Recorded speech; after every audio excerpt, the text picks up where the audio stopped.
soir, l'École nationale d'administration d'Abidjan fait le bilan des réformes entreprises pour la période 2012-2015.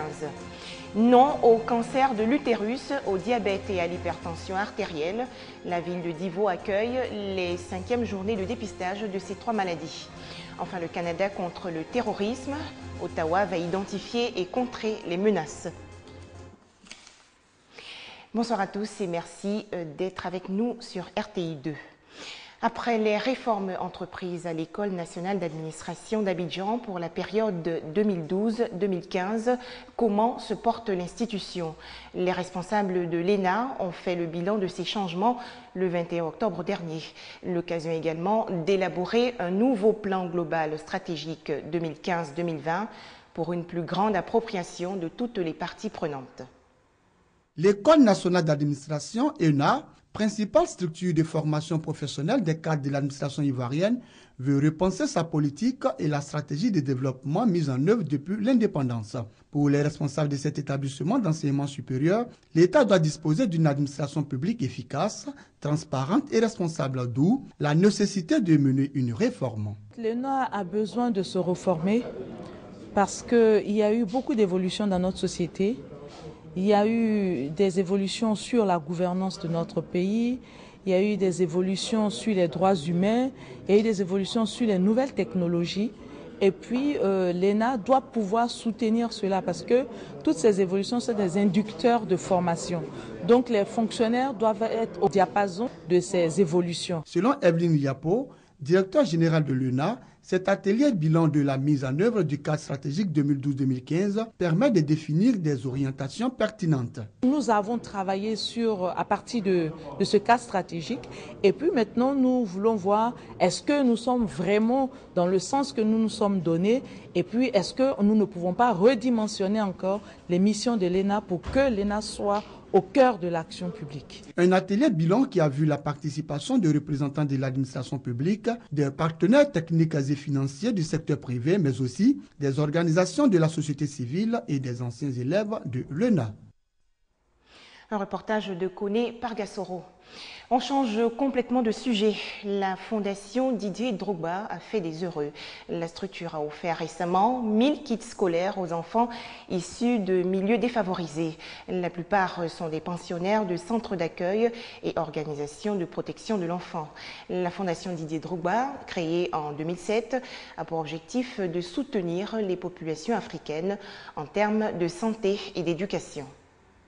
Des enfants des cours préparatoires CEPE et cours moyens CM, issus des 18 centres d'accueil et organisations de protection de l'enfant, ont reçu 1000 kits scolaires de la Fondation Didier Drogba. Ces enfants défavorisés proviennent, entre autres, des villes d'Abidjan, Bondoukou, Boaké, Grand Bassam et de Korogo. Ce don s'inscrit dans le projet Kit du cœur de la Fondation Didier Drogba. Il vise à promouvoir l'accès à l'éducation pour tous les enfants. Vous ne pouvez pas savoir le sentiment qu'on a quand on voit des enfants comme ça heureux, quand on sait qu'on a participé à quelque chose, quand on sait qu'on a fait quelque chose de bien à ce que représente l'avenir de la Côte d'Ivoire, d'un pays, d'une nation qui sont les enfants. L'année prochaine, objectif peut-être 10 000, 15 000, 20 000, donner toujours davantage. Donc c'est toujours faire plus tant qu'on peut. Ces kits scolaires ont une particularité. La couverture des cahiers porte une image de Didier Drogba accompagnée d'un message du footballeur pour inciter les enfants au travail. Un message bien perçu par la porte-parole des bénéficiaires. Je voudrais dire merci à Didier Drogba pour cette don. Il a donné espoir à beaucoup de nos camarades. Je voudrais lui dire merci pour tout ce qu'il a fait pour nous. Créée en 2007, la Fondation Didier Drogba ne compte pas s'arrêter là. 4000 kits seront distribués aux enfants défavorisés de la Direction régionale de l'éducation nationale de Grand Laou ce vendredi 24 octobre. Des précisions de Koné Pargassoro. Un autre don, c'est celui fait par l'Organisation internationale pour la promotion de la culture et de l'entrepreneuriat aux enfants d'ex-combattants. 300 kits scolaires leur ont été offerts. Cette ONG est même allée plus loin. Elle a également offert des fournitures scolaires aux enfants des transporteurs des communes de Koumassi, Marcory et Trashville. Les détails avec Mamadou Kouassi. Des kits scolaires remis aux enfants des ex-combattants et transporteurs des communes de Koumassi, de Marcory et de Trashville. Au nombre de 300, ces enfants de familles démunies pourront aisément étudier au cours de cette année scolaire. L'initiative est de l'Organisation internationale pour la promotion de la culture et de l'entrepreneuriat, OIPCE. Cette structure de la société civile veut ainsi contribuer à la scolarisation des enfants afin que ceux-ci participent dans le futur au développement socio-économique de la Côte d'Ivoire. La Côte d'Ivoire a besoin vraiment des ex-combattants. La Côte d'Ivoire a besoin vraiment des transporteurs pour l'avènement d'une Côte d'Ivoire durable, pour la paix et pour la cohésion sociale. Nous avons estimé en tant qu'organisation non gouvernementale d'apporter notre modeste contribution à l'avènement vraiment d'une Côte d'Ivoire nouvelle. Et l'appel que je peux lancer, c'est de dire aux jeunes de prendre vraiment leurs responsabilités. Il faudrait que nous puissions rompre avec certaines pratiques, rompre avec vraiment la facilité. L'initiative de l'OICPE est soutenue par l'artiste musicien John Yale. Il entend ainsi contribuer au bien-être des enfants de Côte d'Ivoire. Et vous savez, là où on parle des enfants, on parle de l'évolution de la société. Donc nous sommes venus pour apporter aussi notre pierre à l'édifice pour que tous ces enfants et que la Côte d'Ivoire soit meilleure demain. C'est vraiment une bonne cause qui est des structures comme ça qui s'intéressent surtout à la culture et puis à la jeunesse. Les bénéficiaires n'ont pas caché leur joie. Les élèves et leurs parents ont exprimé leur gratitude à l'Organisation internationale pour la promotion de la culture et de l'entrepreneuriat.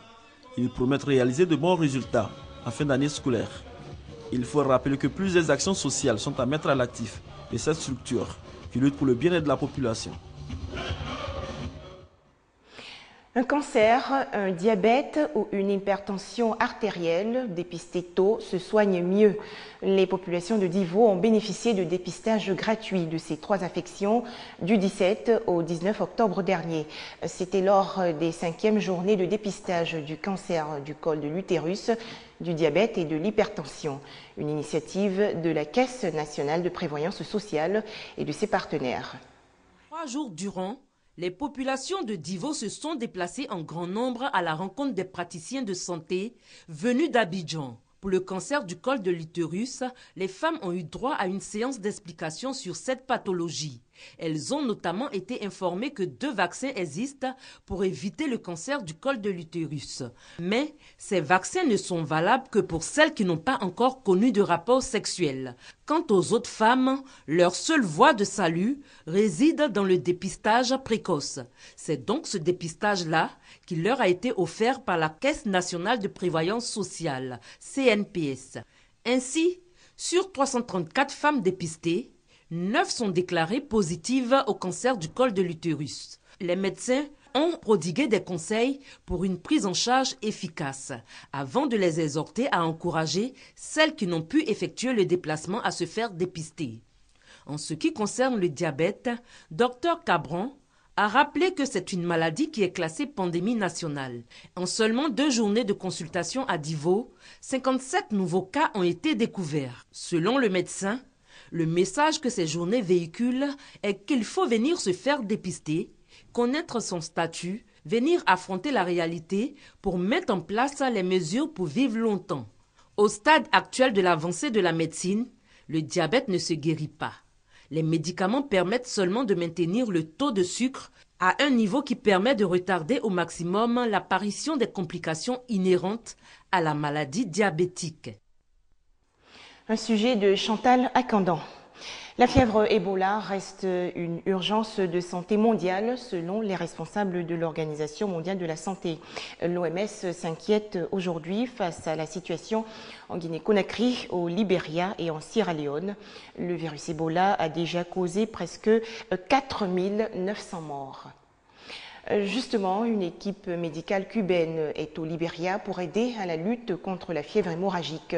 Ce personnel entièrement masculin est composé de 20 médecins et de 29 infirmiers. Cette initiative, faut-il le préciser, est largement saluée par l'Organisation mondiale de la santé et les associations humanitaires. L'avion de la compagnie nationale cubaine Air Cubana a atterri mercredi matin sur l'aéroport de Monrovia, au Libéria. Vêtus d'uniformes blancs, une cinquantaine de médecins et d'infirmiers cubains sont venus participer à la lutte contre l'épidémie de fièvre Ebola.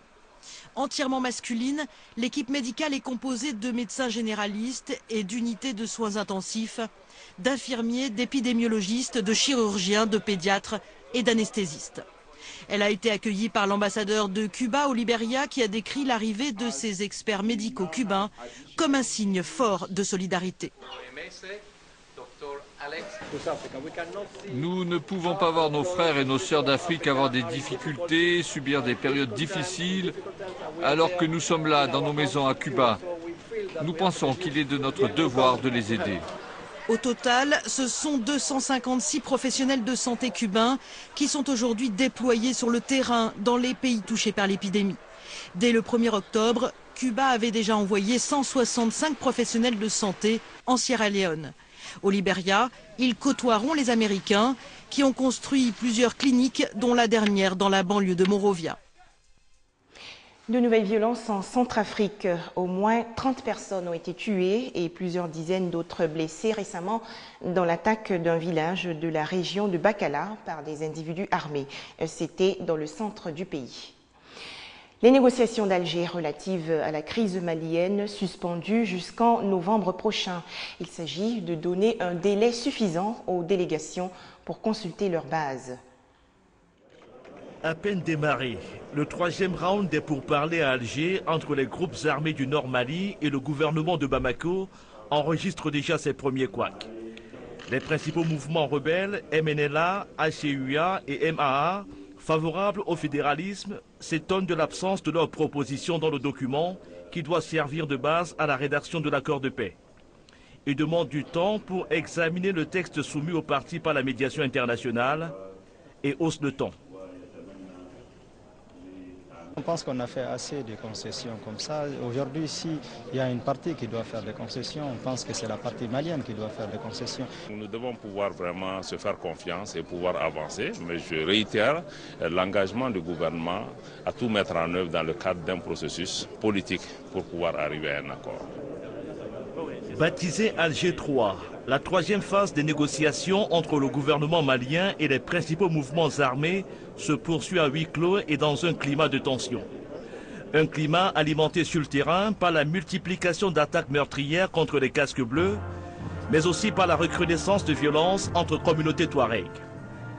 À Tililt, dans la région de Gao, des combats meurtriers ont opposé récemment les hommes du MNLA au Gatia, un groupe proche du gouvernement malien.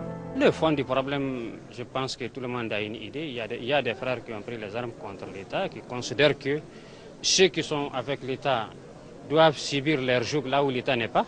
Personne n'entend se faire dicter ce qu'il doit faire par son frère parce que l'État est parti. L'Algérie et la communauté internationale qui pilotent le processus de paix au Mali appellent le gouvernement de Bamako et les groupes armés du Nord à conclure rapidement un accord dans un esprit gagnant-gagnant. Des mesures françaises pour contrer la recrudescence des trafics d'armes en provenance de la Libye et les opérations djihadistes en Afrique de l'Ouest. Paris va renforcer son dispositif militaire au nord Niger. Les autorités françaises veulent également intensifier leur action au Mali. Le Canada réagit après la fusillade survenue hier dans son Parlement à Ottawa.